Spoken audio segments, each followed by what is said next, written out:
Hey guys, welcome back to my channel. And today we'll be today I think the goddesses, the divine feminine goddesses, want to reach out to us and share some messages with us. Okay, so that's why I have this divine feminine oracle cards. Let's see what aspect of the divine feminine they want us to embody more into our lives.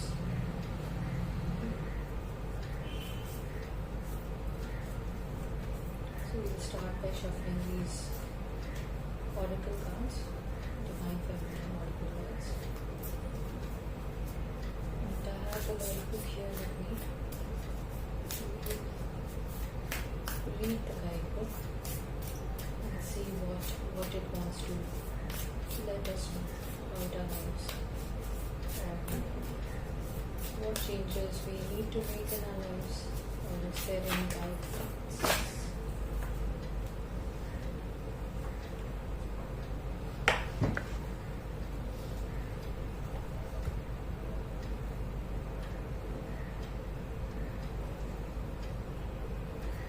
I think many cards were locked, okay? But this was on top of all of them. So I'll take this.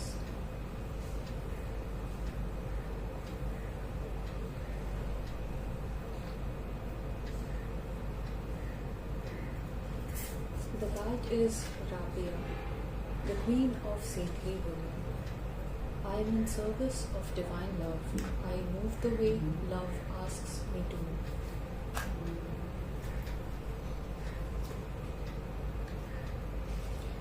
So I think with this card, it's again listening to your heart, okay? Listening to,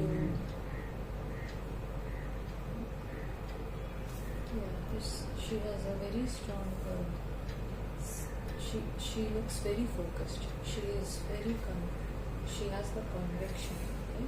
Conviction in what she is doing, because her heart tells her to do it. Okay.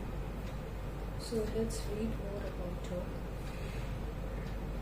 so that we get to know what she's trying to bring forth to us.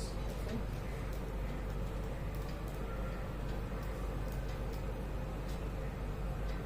Rabia represents a rare, pure love that doesn't seek anything other than simply to love. Rabia Adawiya was one of the most influential Sufi women in Islamic history. She is a Muslim saint and a Sufi mystic who lived in the 8th century in Basra, present-day Iraq. On the night she was born, her father had a vision of Muhammad. He told him, "Your newly born daughter is a favorite of the Lord and shall lead many Muslims to the right path." When Rabia was still just a little girl, her father died and she was then sold into slavery. She would pray every night to be released so that she could spend the hours of her day in service of Allah, the Arabic word for God. When a master overheard her prayers and saw that she was illuminated with light as she prayed, he realized she was a saint.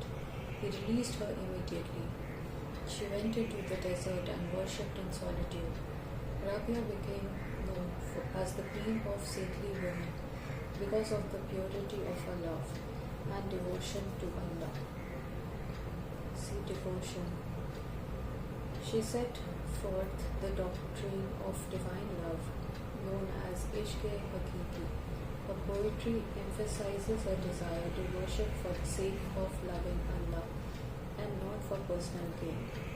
In one of her poems, she says, "I carry a torch in one hand and a bucket of water in the other." She wants to set fire to heaven and put out the fires of hell, so that love seeks no gain except to be in service of love himself. She explains, "I do not want to worship from fear of punishment or for the promise of a reward, but simply for the love of Allah. When your soul selects her card, in her lifetime, Rabia embodied a freedom that divine love offers us. If we see her life as a metaphor of the soul's progression, she went from slavery to sainthood by devoting herself to Allah. Her only concern was the love that she could give to God. Her every action was motivated by her devotion to God, and through it, she received the greatest spiritual gift, self-realization. So I won't read the next part, but the gist of this whole story we get it, okay?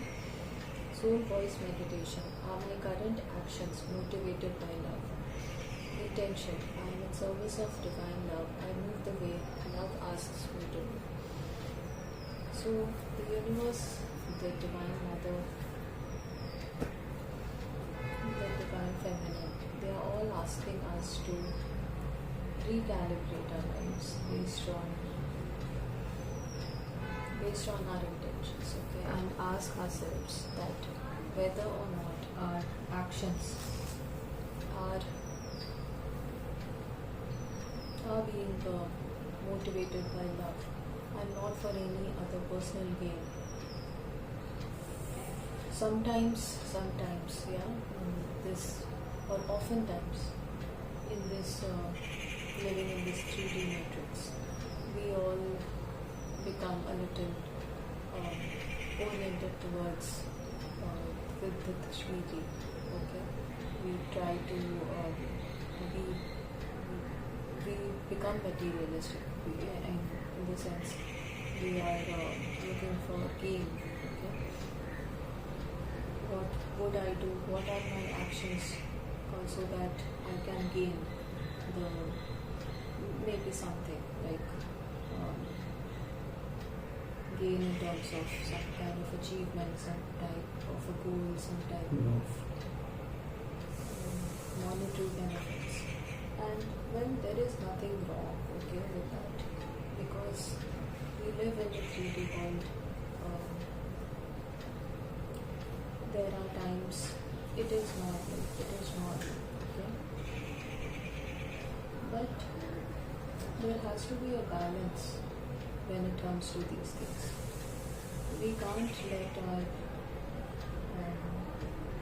material world distract us from our spiritual duties. We can't let it control our actions in such a way that we forget what truly matters. That we forget that we have a loving sibling, we have parents, we have our children, we have to care for them, and that is what the divine feminine embodies, that care and nurturing, that harmony, that we go above and beyond the material satisfaction and gain, and we look for the love in our connections with others, even though they may not be blood related. Our connection with other humans, other life forms, other plants, other animals, and to celebrate it, to nurture it, to respect it,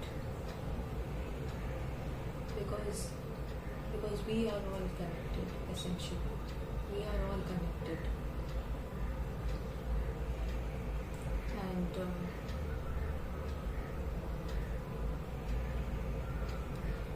yes, from time to time we forget about this, but I think the message is coming to remind us again to have that conviction, to have that devotion, to have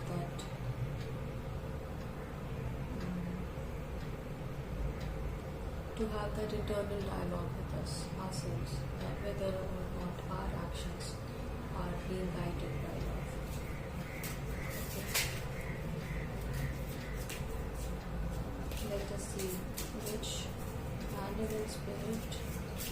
guide is with us, helping us along the way during this time.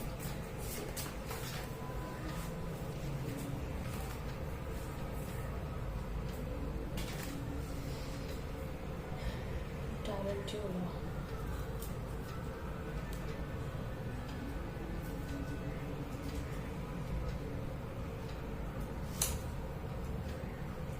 Let's see what this means. This is one of the land animals.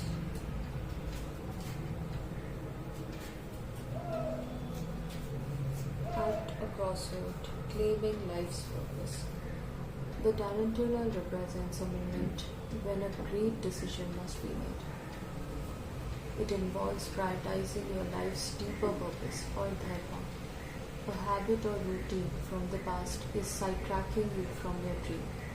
Yet a voice inside keeps begging you to refocus your attention. In order to find true happiness, you must choose dharma. Until you do, satisfaction will be fleeting. The tarantula, however, The tarantula hovers, patient and calm, like an old friend that knows your inner soul. It already knows you'll choose wisely. When in balance, follows intuition. When out of balance, hesitates, over-intellectualizes, and to bring it to balance, daily journaling. Yeah, so this tarantula is our spirit guide during this time. And what it is asking us to do is to follow our true dharma, okay? And it already knows you will choose wisely, okay? Because it trusts you, because it believes in you, because it knows that you have that in you, okay? To follow your true life's purpose. And yes, this is important. If you have not been journaling, or you may have started journaling but you left it for quite some time now, so please start again to know your soul's true desires, okay? And it will bring you a lot of clarity and a lot of wisdom. Let us see one out of curiosity that what do these tarot cards want to tell us? King of Pentacles there.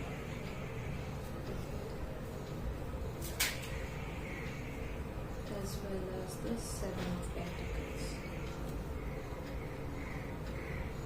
Yeah, and interestingly, we have been talking about materialistic world, and the Eight of Cups also came out while I was trying to keep them back, so I take it.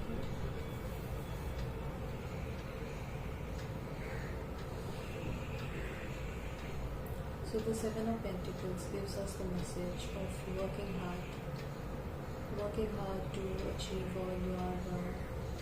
all that you have been desiring, and to bring it into reality from your dreams, from your desires, working to bring it into a reality and to creating it in the 3D. And the King of Pentacles is the energy of having it all balanced it out, okay, secure and stable in his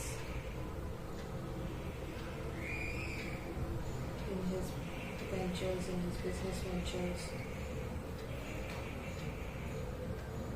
Speaks about abundance, influence, and leadership, decision making, have made the right financial decisions to have been given this abundance. And the Eight of Cups talks about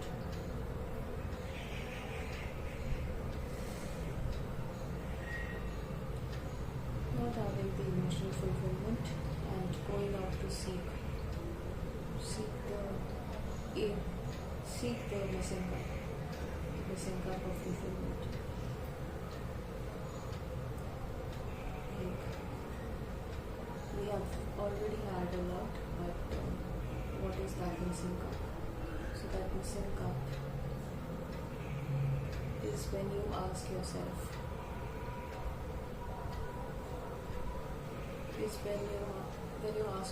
what is your true soul's desire, what is your true dharma, what is